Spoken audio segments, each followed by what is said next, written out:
Tahan Persibo 1-1, Inter Pemuda Kediri hentikan tren kemenangan Persibo.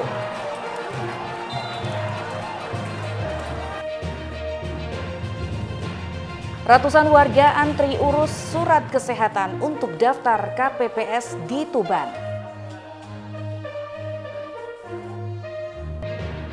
Assalamualaikum warahmatullahi wabarakatuh. Pemirsa JTV Bojonegoro, selain dua informasi utama tadi, kami juga telah menyiapkan berbagai informasi penting dan menarik lainnya dari wilayah Bojonegoro dan sekitarnya. Bersama saya Osa Adnan, kita ikuti sketsa Bengawan selengkapnya.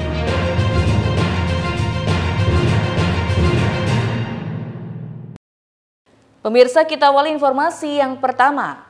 Kejaksaan Negeri Bojonegoro memusnahkan barang bukti dari tindak pidana umum yang sudah mempunyai kekuatan hukum tetap dari hasil penindakan tahun 2023. Pemusnahan barang bukti seperti narkoba, miras hingga rokok ilegal tersebut dilakukan dengan cara dibakar dan dilarutkan dalam air. Kejaksaan Negeri Bojonegoro memusnahkan barang bukti dari tindak pidana umum yang sudah mempunyai kekuatan hukum tetap atau ingkrah dari hasil penindakan tahun 2023. Kegiatan ini digelar di halaman kantor Kejaksaan Negeri setempat di Jalan Rajekwesi hari Kamis. Adapun barang bukti yang dimusnahkan diantaranya narkotika golongan 1 jenis sabu-sabu, narkotika, obat pil inek. Selain itu, ada sejumlah barang bukti dari kasus kehutanan atau illegal lodging, serta tindak pidana pencurian, perjudian, dan tindak pidana umum lainnya yakni rokok ilegal dan miras. Pemusnahan barang bukti ini dipimpin oleh Kepala Kejaksaan Negeri Kajari Bojonegoro, Muji Martopo, dan dihadiri oleh Kepala BNN Tuban, Kepala Bea Cukai Bojonegoro, Kabio Reskrim Polres Bojonegoro, Pasi Intel Kodim 0813 Bojonegoro, dan Kepala Pengadilan Negeri Bojonegoro. Pemusnahan dilakukan dengan cara dirusak dan dibakar, sementara untuk barang bukti narkotika dilakukan dengan cara dilarutkan dengan air. Kepala Kejaksaan Negeri Bojonegoro Muji Martopo menjelaskan bahwa meskipun jumlah barang bukti tersebut kecil, namun menurutnya urusan barang bukti sebaiknya dilakukan secara seremonial dan terbuka. Karena ada beberapa faktor, diantaranya adalah tingkat pengawasan pelaksanaan pemusnahan yang menghadirkan semua pihak. Kegiatan pemusnahan barang bukti perkara tindak pidana yang telah berkekuatan hukum tetap ya. Sebagaimana tadi sudah disampaikan, antara lain barang bukti berupa sabu-sabu, kemudian ada karmopen, ada pil X, pil Y yang terkait dengan undang-undang kesehatan, kemudian juga hasil penanganan tindak pidana ringan antara lain miras. Jadi barang bukti tadi kita musnahkan. Berikutnya tadi juga terlihat ada beberapa ada 72 box rokok yang tidak ada cukainya. Tadi hanya sampelnya saja kita musnahkan, kita bakar, nanti kita lanjutkan di tempat penampungan sampah, kita musnahkan dengan cara digali ke rokok-rokok tadi, sehingga barang bukti yang amar putusannya dirampas untuk dimusnahkan tadi oleh jaksa penuntut umum sudah tuntas kita laksanakan, sehingga tidak bisa dipergunakan dan dimanfaatkan lagi. Diketahui bahwa hingga saat ini masih ada sejumlah perkara yang ditangani dan masih menunggu putusan pengadilan. Samsul Alim, JTV Bojonegoro. Sementara itu, Lapas Kelas 2B Ngawi melakukan pemusnahan barang bukti hasil razia kamar warga binaan atau narapidana. Petugas juga kembali melakukan razia dan masih ditemukan sejumlah barang terlarang yang berada di blok kamar warga binaan. Sejumlah barang terlarang mulai dari handphone, korek api, kipas angin, dan senjata tajam masih sering didapati berada di dalam kamar warga binaan di Lapas Kelas 2B. Barang tersebut merupakan hasil razia kamar warga binaan yang dilakukan beberapa waktu terakhir. Kepala Lapas Kelas 2B Ngawi, Siswarno, menjelaskan pemusnahan barang bukti dilakukan usai pelaksanaan apel dalam rangka peningkatan keamanan menjelang Natal dan Tahun Baru.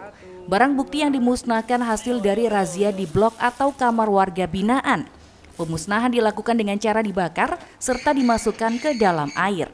Selanjutnya, bersama pihak kepolisian dan kejaksaan, usai pemusnahan barang bukti, dilakukan kembali razia atau penggeledahan di blok kamar warga binaan. Hasilnya, sejumlah barang terlarang masih saja ditemukan di dalam kamar warga binaan. Menjelang Natal dan Tahun Baru, serta penandatanganan komitmen bersama Zero Halinar dan pemusnahan barang bukti hasil razia tahun 2023. Untuk pemusnahan barang buktinya kita tadi sudah lihat bersama bahwa di situ ada handphone, kemudian kipas angin dan peralatan elektrik lainnya serta senjata tajam yang kita sita dari kamar warga binaan.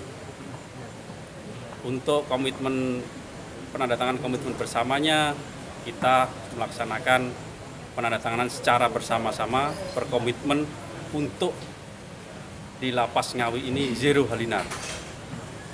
Kemudian yang paling penting adalah kesiapsiagaan dalam menjelang Natal dan Tahun Baru.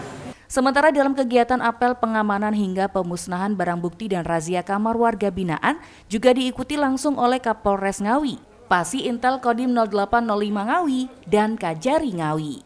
Ito Wahyu, JTV Ngawi. Pemirsa, menjelang perayaan Natal, seorang narapidana beragama Nasrani diusulkan mendapatkan remisi Natal tahun ini. Napi kasus perlindungan anak tersebut diusulkan mendapat remisi 1 bulan 15 hari. Perayaan Hari Raya Natal menjadi salah satu momen paling dinanti umat Kristiani dan Katolik, termasuk bagi warga binaan di Lembaga Pemasyarakatan Kelas 2A Bojonegoro. Menjelang perayaan Natal tahun ini, pihak Lapas Kelas 2A Bojonegoro mengusulkan seorang warga binaan beragama Nasrani untuk mendapatkan remisi. Napi kasus Undang-Undang Perlindungan Anak bernama Widi tersebut akan mendapatkan remisi 1 bulan 15 hari. Kepala Seksi Bimbingan Narapidana dan Anak Didik atau Binadik Lapas Kelas 2A Bojonegoro, Gatot Suwaryoko mengatakan tidak semua narapidana bisa mendapatkan remisi. Ada beberapa persyaratan yang harus dipenuhi, yakni sudah menjalani 6 bulan penangguhan semenjak ditahan hingga harus berkelakuan baik. Untuk remisi Natal warga binaan Nasrani yang kita usulkan sebanyak 1 orang warga binaan yang memenuhi syarat. Untuk kasusnya sendiri Pak, apa berapa? Kasusnya Undang-Undang Perlindungan Anak. Untuk sejauh ini apakah hanya 1 atau mungkin ada beberapa warga binaan lain Pak yang akan diusulkan lagi mendapat remisi? Yang akan untuk sejauh ini hanya 1 orang. Untuk berikutnya kita nunggu remisi susulan baru kita usulkan untuk remisi selanjutnya. Untuk besaran remisi yang didapatkan 1 orang ini Pak berapa? Besaran remisi yang didapatkan 1 orang ini sebesar 1 bulan 15 hari.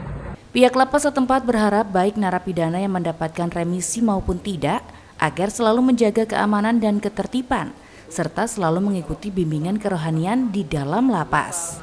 Edo Jody Aldian, JTV Bojonegoro.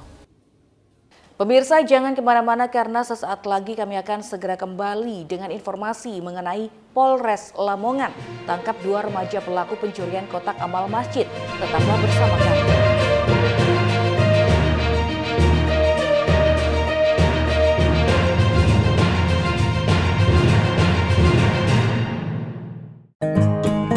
Penyakit tidak menular atau biasa juga disebut sebagai penyakit degeneratif. Penyakit tidak menular menjadi salah satu masalah kesehatan masyarakat karena tingkat kesakitan, kecacatan, dan kematian yang tinggi.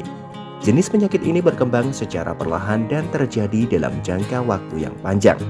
Penyakit degeneratif merupakan jenis penyakit yang muncul akibat perubahan fungsi sel-sel pada tubuh yang mempengaruhi fungsi organ. Penyakit degeneratif juga dapat muncul akibat perubahan usia. Penyakit tidak menular menimbulkan angka kematian yang tinggi tiap tahunnya dan dapat menjangkiti individu di berbagai usia maupun negara di seluruh dunia. Adapun yang termasuk ke dalam penyakit tidak menular antara lain penyakit kardiovaskular yang berkaitan dengan naiknya tekanan darah, gula darah, lipid darah, dan obesitas. Berbagai jenis kanker seperti kanker hati, kanker paru-paru, kanker serviks, kanker payudara, dan jenis kanker lainnya. Penyakit pernafasan kronis meliputi asma, hipertensi pada paru-paru, dan berbagai penyakit pernafasan lainnya. Diabetes tipe 1 dan tipe 2, serta jenis penyakit tidak menular lainnya yang kerap ditemukan di sekitar kita, seperti Alzheimer, artritis, epilepsi, hemofilia, dan berbagai penyakit tidak menular lainnya. Beberapa faktor risiko yang dapat memicu penyakit tidak menular seperti kebiasaan merokok, konsumsi alkohol, obesitas karena pola hidup tidak sehat seperti kurangnya aktivitas fisik dan pola makan sembarangan. Cara mencegah penyakit tidak menular dengan cerdik. C. Cek kesehatan secara berkala. Dengan mengecek kesehatan secara berkala dan mengubah gaya hidup sehat serta memahami konsep, penyebab dan cara pencegahannya, kita dapat mengenali sekaligus menghindari jenis penyakit tidak menular. E. Enyahkan asap rokok. Hindari kebiasaan merokok dan minum alkohol berlebih. Dengan menghindari kebiasaan tersebut, tubuh akan terbebas dari resiko munculnya penyakit tidak menular. R. Rajin aktivitas fisik. Rutin melakukan aktivitas fisik dengan melakukan aktivitas fisik yang ringan seperti menyapu, mengepel, mencuci minimal 30 menit per hari dapat membakar lemak. D. Diet seimbang. Membatasi konsumsi gula, garam, dan lemak berlebih. Konsumsi gula 4 sendok makan per hari, konsumsi garam 1 sendok teh per hari, dan konsumsi lemak atau minyak goreng maksimal 5 potong gorengan per hari. Rajin mengkonsumsi buah dan sayur. Melengkapi konsumsi harian dengan buah dan sayur mampu mencegah resiko terjangkit PTM. K. Kelola stres. Pentingnya mengelola stres kita supaya tidak jatuh pada kondisi jiwa yang bermasalah atau ODGJ. Caranya dengan mengelola stres tergantung kesenangan masing-masing. Bisa dengan berzikir, membaca Al-Quran, bernyanyi, berwisata, dan lain-lain. Ayo, mulailah menyayangi diri sendiri dengan menjalankan perilaku hidup bersih dan sehat. Iklan layanan masyarakat ini disampaikan oleh Dinas Kesehatan Kabupaten Bojonegoro.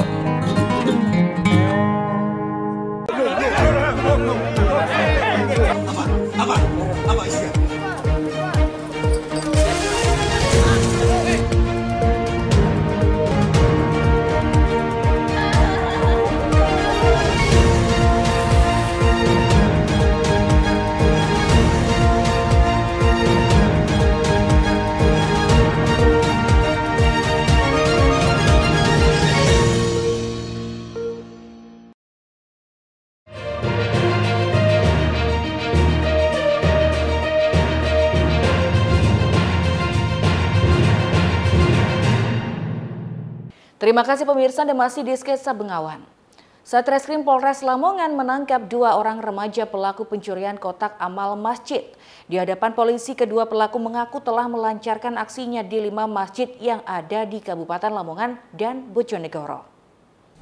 Satreskrim Polres Lamongan langsung menggelandang JDK 19 tahun dan MLY 18 tahun ke Mapolres setempat untuk diperiksa. Sebelumnya, kedua remaja asal Desa Tracal, Kecamatan Karanggeneng, Kabupaten Lamongan ini ditangkap warga setelah mencuri kotak amal masjid di Desa Moroyamplung, Kecamatan Kembang Bahu, Lamongan. Aksi pencurian tersebut terbongkar setelah seorang jamaah masjid secara tidak sengaja melihat ada 2 orang memegang-megang kotak amal masjid yang berada di serambi masjid atau kua desa setempat. Karena curiga, kejadian tersebut kemudian dilaporkan kepada warga lain. Oleh warga, kedua pelaku ini kemudian ditangkap lantaran kepergok menguras isi kotak amal masjid. Pelaku kemudian diserahkan kepada pihak kepolisian. Di hadapan petugas, kedua pelaku mengaku telah beberapa kali melakukan aksi pencurian serupa di sejumlah masjid di Lamongan dan Bojonegoro. Dari tangan pelaku, polisi mengamankan barang bukti uang sebesar 1,4 juta rupiah, tang yang digunakan untuk merusak kotak amal, serta 2 handphone milik pelaku. Piro nyolong kotak amal niku? Enggak salah, Pak. Nang ndi ae lho? Bojonegoro, Terus? Berondong, Kembang Bahu, Mantuk. Wis awakmu karo iki kancamu iki. Nggih. Lah terus dhuwit mbok gawe apa? Tumbas jajan, Pak. Heh? Tumbas jajan. Tumbas jajane sampe nyolong ngene kotak amal. Heh? Mboten tahu disangoni, Pak. Disangoni piye maksudnya? Mboten tahu disangoni. Gak disangoni sapa? Kale wong tua. Lah awakmu sekolah tak kok gak tau disangoni iku? Nggih, tasik sekolah, Pak. Sekolah apa? SMK kelas 3. Pelaku mengaku nekat mencuri kotak amal masjid lantaran terdesak kebutuhan. Zulkifli Zakaria, JTV Lamongan. Sementara itu, Satuan Reserse Kriminal Polres Ngawi menggerebek sebuah rumah pengemasan pupuk bersubsidi palsu jenis Ponska. Sedikitnya 4 orang tersangka diamankan, polisi juga memasang polis lain di rumah pengemasan tersebut. Sebuah rumah kontrakan yang ada di Desa Rejuno, Kecamatan Karangjati, Kabupaten Ngawi, digerebek oleh unit 2 Pitsus Satreskrim Polres Ngawi. Hasilnya terdapat aktivitas pengemasan pupuk bersubsidi palsu. Sedikitnya 4 orang pelaku dan sejumlah barang bukti diamankan. Kanit Pitsut Satreskrim Polres Ngawi, Ibda Agus Marsanto menjelaskan, keempat tersangka yang diamankan Jayadi 36 tahun, Jupri 34 tahun, Abdul Ahmad Solikin 37 tahun, dan Fudi Santoso 24 tahun, semuanya warga Kabupaten Bojonegoro. Aktivitas pemalsuan pupuk dilakukan dengan cara menyewa rumah kontrakan di Ngawi. Para tersangka selanjutnya memindahkan isi pupuk non-subsidi NPK bermerek Padi Kencana pada karung pupuk subsidi Ponska. Para tersangka mendapat karung pupuk subsidi dengan membelinya secara online. Pelaku diuntungkan dari penjualan yakni dari pupuk non-subsidi NPK Padi Kencana seharga Rp145.000 dijual menjadi Rp230.000 dengan memakai merek subsidi Ponska. Pemeriksaan dan di dalam rumah kontrakan tersebut ternyata didapatkan pupuk non subsidi dengan merek Padi Kencana, dan kemudian di situ juga ditemukan sak bekas pupuk Padi Kencana dan juga pupuk Ponska yang baru, saknya yang baru. Jadi kita juga di situ mencurigai bahwa ada terjadi pemalsuan pupuk. Demikian. Jadi dari pupuk Padi Kencana langsung diganti kemasannya menjadi pupuk subsidi jenis Ponska. Dan para tersangka mendapatkan sak pupuk subsidi jenis Ponska dari online. Apa orang yang diamankan? Kita telah mengamankan dan menetapkan tersangka sebanyak 4 orang. Itu siapa? Pasalnya kita menggunakan perlindungan konsumen, yaitu pasal 8 ayat 1 huruf A, E, dan F, dan juga pasal 9 ayat 1 huruf C dan D, junto pasal 62 ayat 1 tentang perlindungan konsumen, dan juga subsider pasal 73 junto pasal 122 terkait Undang-Undang Sistem Budidaya Tanaman Berkelanjutan. Keempat tersangka kini harus mendekam di balik jeruji besi Polres Ngawi untuk mempertanggungjawabkan perbuatannya. Mereka dijerat dengan Undang-Undang Perlindungan Konsumen tentang Sistem Budidaya Tanaman Berkelanjutan dengan ancaman 5 tahun penjara. Ito Wahyu, JTV Ngawi. Pemirsa, seorang emak nekat mencuri sekarung beras di tempat penggilingan padi setempat. Aksi pencurian ini terekam CCTV dan viral di media sosial. Aksi pencurian beras yang dilakukan emak-emak di sebuah tempat penggilingan padi di Desa Leran Kulon, Kecamatan Palang, Kabupaten Tuban, viral di media sosial. Diketahui aksi pencurian tersebut terjadi pada Minggu 10 Desember 2023 lalu. Dalam rekaman CCTV terlihat pelaku datang seorang diri dengan mengendarai sepeda motor matic berwarna putih. Setelah mengamati situasi, pelaku langsung membawa kabur beras 1 karung seberat 25 kg. Ahmad Rifai, pemilik tempat penggilingan padi, mengatakan saat kejadian ia bersama keluarganya sedang berada di luar kota. Kejadian ini diketahui saat melakukan pengecekan beras sebelum dikirim kepada para pembeli. Karena ada 1 karung beras yang hilang, ia kemudian melakukan pengecekan CCTV dan mendapati seorang emak-emak mencuri beras tersebut. Meski demikian, Rifai mengaku belum melaporkan kejadian ini kepada pihak kepolisian dan ingin menyelesaikannya secara kekeluargaan. Kebetulan waktu itu saya sekeluarga itu tidak ada di rumah. Ibu lagi tindakan ke Jawa Tengah, kemudian saya dan bapak sebenarnya sudah sampai di rumah habis ada kerjaan di luar. Tapi karena kita juga baru datang, jadi kita tidak sempat ke sini waktu itu. Kemudian keesokan harinya waktu ibu datang, hari Seninnya itu, ibu ngecek berasnya kok ada yang hilang gitu. Akhirnya kita putuskan untuk ngecek di CCTV. Karena memang kejadian seperti ini sudah sering terjadi, dan pada hari Senin malam kita lihat CCTV-nya dan ketahuan bahwasanya ada seorang wanita itu menggunakan motor PCE putih, dia pakai jilbab, terus dia itu langsung naik ke tempat berasnya itu. Sepertinya sudah sering ke sini, tapi kita juga belum tahu secara detail pelakunya itu siapa. Yang jelas dia menggunakan motor PCE warna putih, kemudian dia langsung ambil beras yang 25 kilo ini. Kemudian dia juga berusaha ambil yang 5 kilo, tapi nggak tahu kenapa setelah diangkat tuh dikembalikan lagi. Pemilik tempat penggilingan padi ini berharap pelaku segera mengembalikan beras yang dicuri. Pasalnya kejadian serupa sudah berulang kali terjadi di kawasan setempat. Ziki Muhammad, Husni Mubarak, JTV, Tuban. Informasi mengenai ratusan warga antri urus surat kesehatan untuk daftar KPPS di Tuban akan kami hadirkan usai jeda pariwara berikut. Tetaplah di Sketsa Bengawan.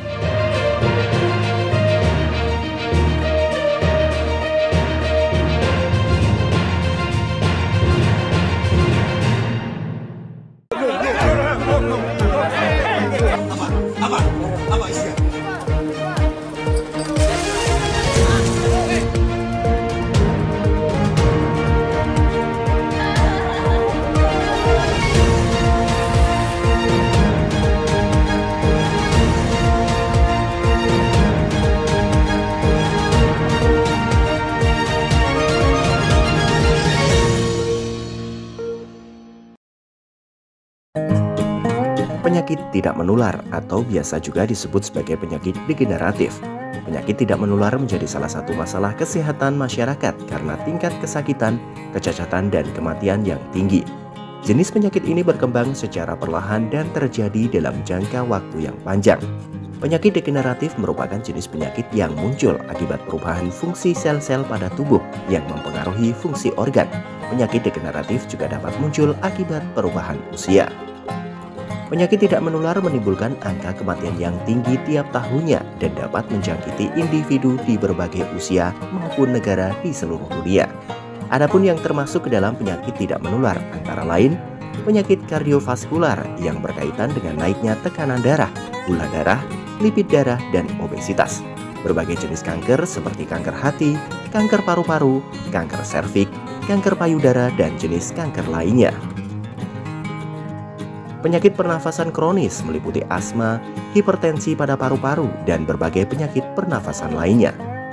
Diabetes tipe 1 dan tipe 2, serta jenis penyakit tidak menular lainnya yang kerap ditemukan di sekitar kita, seperti Alzheimer, artritis, epilepsi, hemofilia, dan berbagai penyakit tidak menular lainnya. Beberapa faktor risiko yang dapat memicu penyakit tidak menular seperti kebiasaan merokok, konsumsi alkohol, obesitas karena pola hidup tidak sehat seperti kurangnya aktivitas fisik dan pola makan sembarangan. Cara mencegah penyakit tidak menular dengan cerdik. C. Cek kesehatan secara berkala. Dengan mengecek kesehatan secara berkala dan mengubah gaya hidup sehat serta memahami konsep, penyebab, dan cara pencegahannya, kita dapat mengenali sekaligus menghindari jenis penyakit tidak menular. E. Enyahkan asap rokok. Hindari kebiasaan merokok dan minum alkohol berlebih. Dengan menghindari kebiasaan tersebut, tubuh akan terbebas dari resiko munculnya penyakit tidak menular. R. Rajin aktivitas fisik. Rutin melakukan aktivitas fisik dengan melakukan aktivitas fisik yang ringan seperti menyapu, mengepel, mencuci minimal 30 menit per hari dapat membakar lemak. D. Diet seimbang. Membatasi konsumsi gula, garam, dan lemak berlebih. Konsumsi gula 4 sendok makan per hari, konsumsi garam 1 sendok teh per hari, dan konsumsi lemak atau minyak goreng maksimal 5 potong gorengan per hari. Rajin mengkonsumsi buah dan sayur. Melengkapi konsumsi harian dengan buah dan sayur mampu mencegah resiko terjangkit PTM. K. Kelola stres. Pentingnya mengelola stres kita supaya tidak jatuh pada kondisi jiwa yang bermasalah atau ODGJ. Caranya dengan mengelola stres tergantung kesenangan masing-masing. Bisa dengan berzikir, membaca Al-Quran, bernyanyi, berwisata, dan lain-lain. Ayo, mulailah menyayangi diri sendiri dengan menjalankan perilaku hidup bersih dan sehat. Iklan layanan masyarakat ini disampaikan oleh Dinas Kesehatan Kabupaten Bojonegoro.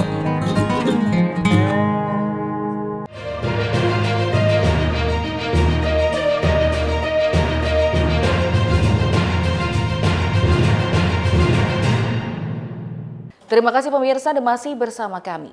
Komisi Pemilihan Umum Kabupaten Tuban mulai membuka pendaftaran kelompok penyelenggara pemungutan suara atau KPPS Pemilu 2024. Antusiasme warga untuk menjadi penyelenggara pemilu tersebut membuat antrian pengurusan surat kesehatan di puskesmas setempat tak terhindarkan. Pemandangan berbeda terlihat di halaman Puskesmas Wire, Kelurahan Gedung Ombo, Kecamatan Semanding, Kabupaten Tuban, Kamis pagi. Puskesmas yang biasanya lengang mendadak dipenuhi ratusan orang yang mengurus surat kesehatan. Antrian pengurusan surat kesehatan ini terjadi sejak hari Senin 11 Desember 2023 lalu. Atau tepat saat pihak Komisi Pemilihan Umum KPU Kabupaten Tuban membuka pendaftaran kelompok penyelenggara pemungutan suara.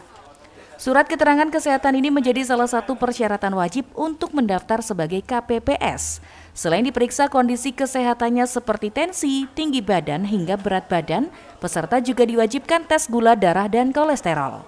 Kepala Puskesmas Wire, Dr. Siti Masruah mengatakan, sejak hari Senin lalu hingga saat ini jumlah warga yang datang ke puskesmas setempat untuk mengurus surat keterangan sehat setiap harinya tercatat lebih dari 100 orang.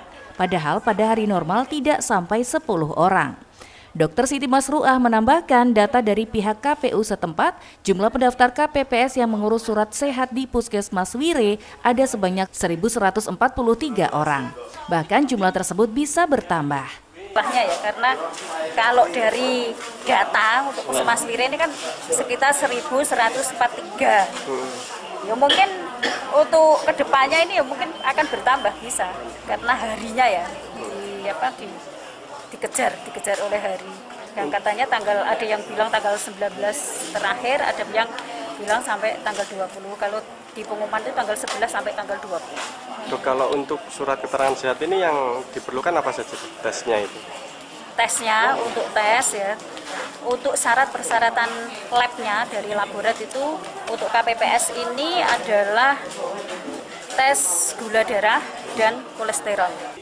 Sementara itu para pengantri tes kesehatan mengaku tidak masalah meski mengantri selama berjam-jam. Pasalnya mereka ingin mencoba dan tertarik mendaftar sebagai KPPS untuk pemilu 2024 mendatang.